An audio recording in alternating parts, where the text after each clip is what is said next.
guys, how are you? I hope you're doing really well. Welcome back to my channel. Today I'm going to be answering a question that I got on Tumblr. This is from Shinzu Senju, who says, I love using colored pencil and I'm currently doing a foundation art course at university. Do you have any tips for using colored pencil, like layering, etc.? So this is a question that I get in one form or another fairly frequently. So I figured that since a number of you are wondering about this, I will go ahead and make a video on the basics of layering and blending colored pencils. All right, here we go.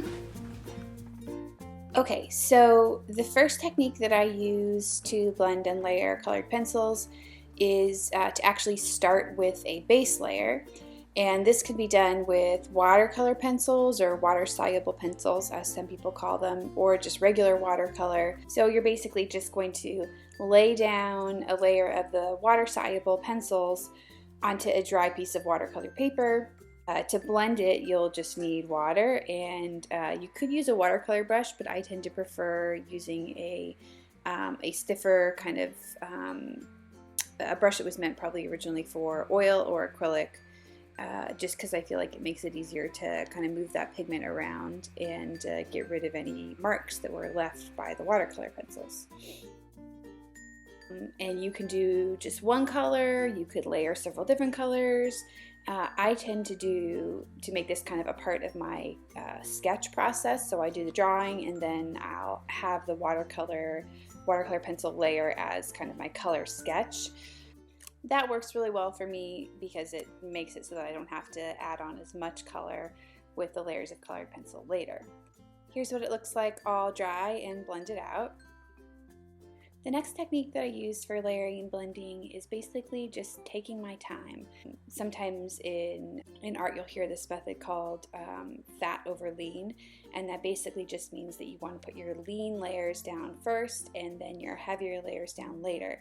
And that can apply to everything from the weight, so how hard you're pushing the pencil, to your mark style, whether it's kind of a smaller mark or a louder, more textured mark, and even the color as well. So in all of those areas, I kind of try to go gently initially, getting heavier towards the end of the piece.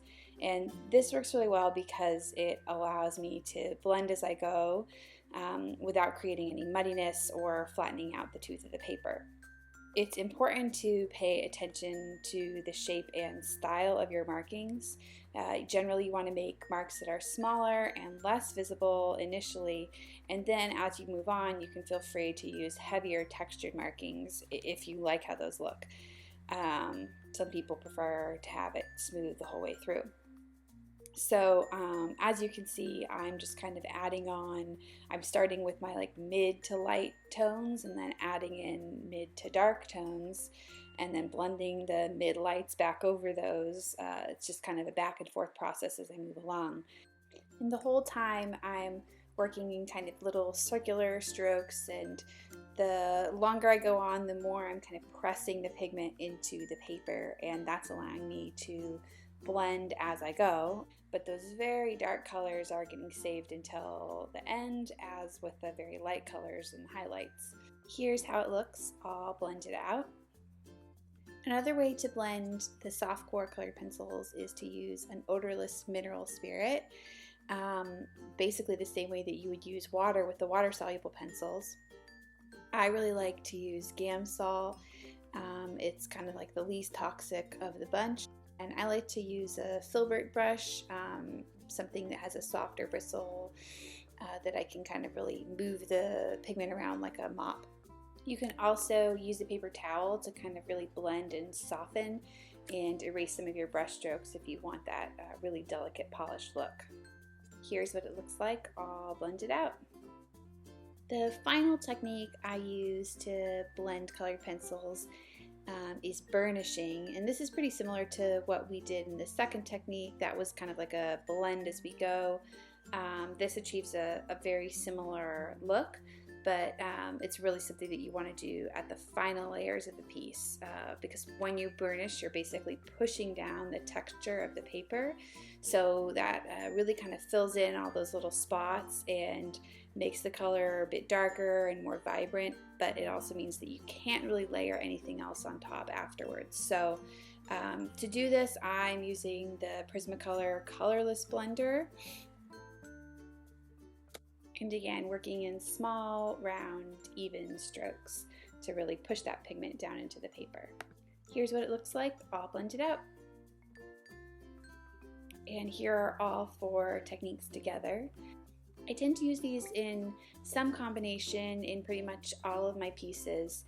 I rarely will use just one of the techniques. Usually it's 2 or 3 or maybe even all 4, and it's good to keep in mind that what I demonstrated in this video, each of those is just one layer.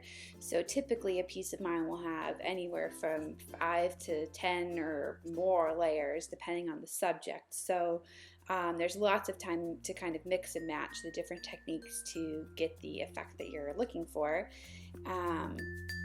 So I hope you enjoyed this video. Be sure to hit the thumbs up button and subscribe if you did. And please let me know if you have any questions or comments or ideas or things that you want to see in a future video in the comments. All right, hope you have a great day. Thanks for watching. Bye.